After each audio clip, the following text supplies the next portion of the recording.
አንድ ወንድ ለትዳር ሲዘጋጅና የወደፊት የህይወት አጋሩ እንድትሆኚ ሲፈልግ ከቀላል የፍቅር ስሜት ባለፈ በባህሪው ላይ ጥልቅ የሆኑ ለውጦች ይታያሉ።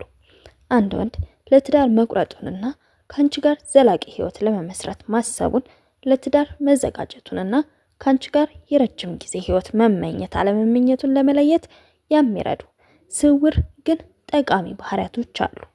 ነገሮችን ጠለቅ ብለን ስንመለከት እነዚህ ባህሪያት አብዛኛውን ጊዜ በንግግር ሳይሆን በረጅም ጊዜ ሂደት በተግባር የሚታዩ ናቸው። ዋና ዋናዎቹ ምልክቶች በዛሬው ቪዲዮ እንመለከታለን። ለቻናላችን አዲስ ከሆናችሁ ሰብስክራይብ ማድረግ እንዳትረሱ። ቪዲዮ እንደምትወዱት ስለማልጠራጠር ላይክ በማድረግ ጀምሩ። ወደ ቪዲዮ።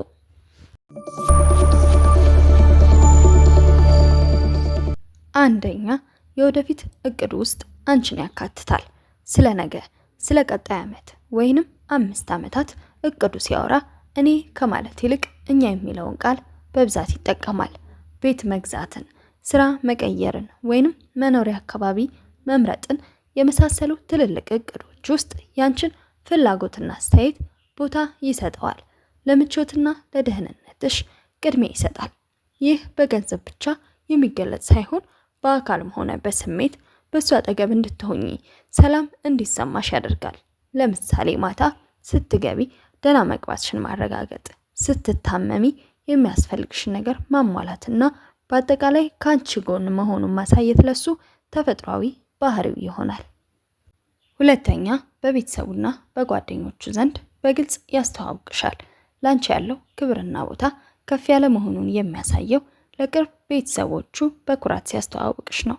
ከጓደኞቹ ጋር ብቻ ሳይሆን ከቤተሰቡ በተለይም ደግሞ ከእናቱ ወይንም ከታላላቅ ዘመዶቹ ጋር እንድትተዋወቂና እንድትግባቢ ጥረት ያደርጋል። የቤተሰብ እሴቶችን ማክበር፣ የራሱን ቤተሰብ የሚያከብርና ለነሱ መልካም የሆነ ወንድ ነገ ላንቺና ለልጆቹም ያንን ባህሪ የመድገም እድሉ ሰፊ ነው። እንዲሁም የአንቺን ቤተሰቦችና የቅርብ ሰዎች በአክብሮት የሚይዝ ከሆነ አንቺን ብቻ ሳይሆን ያንቺ የሆኑትን ነገሮች ሁሉ በህይወት ውስጥ ለመቀበል መዘጋጀቱን ያሳያል። ስለ ልጆችና ስለ ቤተሰብ አወቃቀር ያወያይሻል።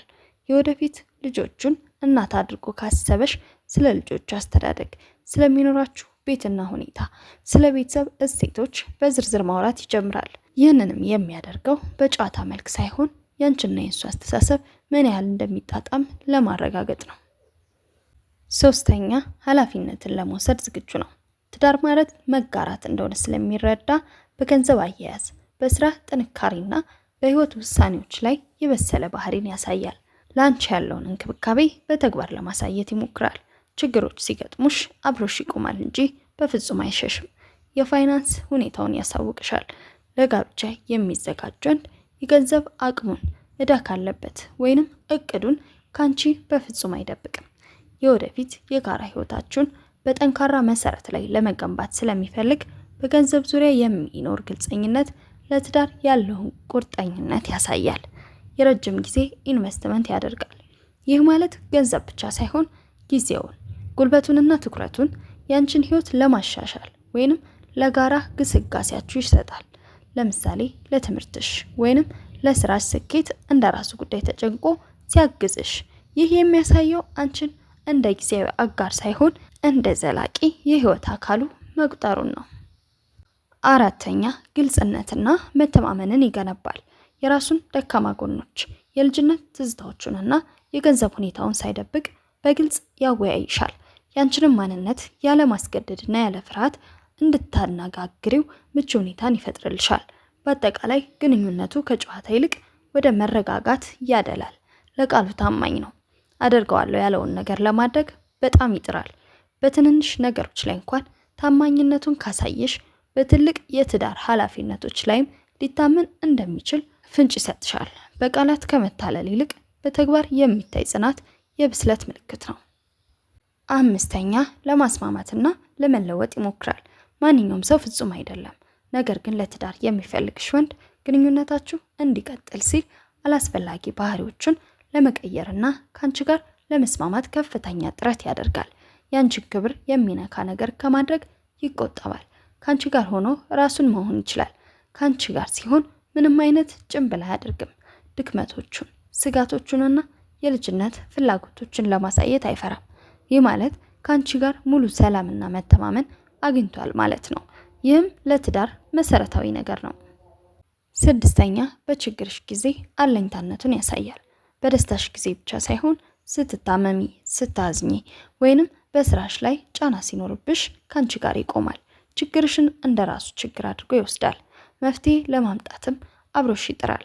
ይሄ የራሷ ጉዳይ ነው ብሎ እጁን አጣጥፎ አይቀመጥም። በጭንቀትና በፈተና ወቅት ጽናትን ማሳየት። ህይወት ሁልጊዜ አልጋ ባልጋ አይደለችም። በኢኮኖሚ ወይንም በጤና ችግር ወቅት ሳይሸሽሽ አብሮሽ መኖሩ ለትዳር መቁረጡን የሚያረጋግጥ ትልቁ ፈተና ነው። በደስታም በችግርም የሚለውን ቃል ኪዳን ትርጉም በተግባር መኖር የጀመረ ወንድ ለጋብቻ ዝግጁ ነው ማለት ነው። ሰባተኛ ለአስተያየቶችሽ ትልቅ ዋጋ ይሰጣል። ትናንሽ የሚሆኑ ትላልቅ ውሳኔዎችን ሲወስን ያማክርሻል። ያንቺን አመለካከት ማክበሩ ብቻ ሳይሆን በህይወት ውስጥ የምትጫወችው ሚና ትልቅ እንደሆነ ያምናል።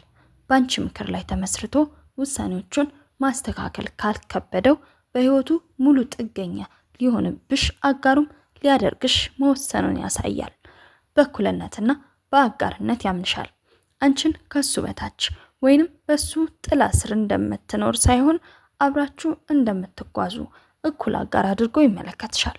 ውሳኔዎችን አምባገነን በሆነ መልኩ ብቻውን አይወስንም። ይልቁንም ያንቺን ድምፅና ፍላጎት በቤት ውስጥ በኩል ክብደት እንዲኖረው ያደርጋል። ስምንተኛ እውነተኛ ማንነትሽን ይቀበላል። ሁልጊዜ ተኳኩለሽና ተዘጋጅተሽ ብቻ ሳይሆን ደክሞሽና ተከፍቶሽ ወይንም ከቤት በምትይበት ተራ ልብስሽ እንኳን ስትሆኚ ላንቺ ያለው አመለካከትና ፍቅር አይቀንስም። አንቺን ለመቀየር ከመሞከር ይልቅ ባልሾና በሆንሹ ማንነትሽ ተረጋግቶ ይወድሻል። ከአንቺ ጋር ያለውን ልዩነት ያከብራል። ሁሉንም ነገር እንደሱ እንድታስቢ አይጠብቀሽም። የአመለካከት ልዩነት ሲኖራችሁ አንቺን ለማሳነስ ወይንም ሀሳብሽን ለማጣጣል አይሞክርም። ይልቁንም ልዩነታችሁን አክብሮ እንዴት አብሮ መኖር እንደሚቻል መንገድ ይፈልጋል። የግል ቦታሽንና ነፃነትሽን ያከብራል። አብሮሽ መሆን ቢፈልግም የራስሽ ህይወት፣ ጓደኞችና ፍላጎቶች እንዳሉሽ ይረዳል። ከመጠን በላይ በመቆጣጠር ፋንታ በራስ መተማመን እንዲኖርሽና እንድታድጊ ያበረታታሻል። ትዳር መተሳሰር እንጂ መታሰር እንዳልሆነ የተረዳ ወንድ ለጤናማ ግንኙነት ሁልጊዜም ዝግጁ ነው። ዘጠነኛ ግጭቶችን የመፍታት መንገድ። በግንኙነት ውስጥ አለመግባባቶች መፈጠራቸው አይቀሬ ነው። ነገር ግን ለትዳር የሚፈልግሽ ወንድ ስትጣሉ አሸንፎ ለመውጣት ሳይሆን መፍትሄ ለማግኘት ይጥራል። ስሜቱን ተቆጣጥሮ በሰከነ መንፈስ ለማውራት መሞከሩና የራሱን ስህተት አምኖ ይቅርታ መጠየቅ አለማክበዱን ለትዳር አስፈላጊ የሆነውን የብስለት ደረጃ መያዝ ማሳያ ይሆናል። አስረኛ የሚስጥር ጓደኛሽ ይሆናል። የልብሽን የምታዋዩ የመጀመሪያው ሰው እሱ ይሆናል። ያንቺን ስጋት፣ ፍርሃትና ህልም ያለ ፍርድ ለማዳመጥ ሁልጊዜም ዝግጁ ነው።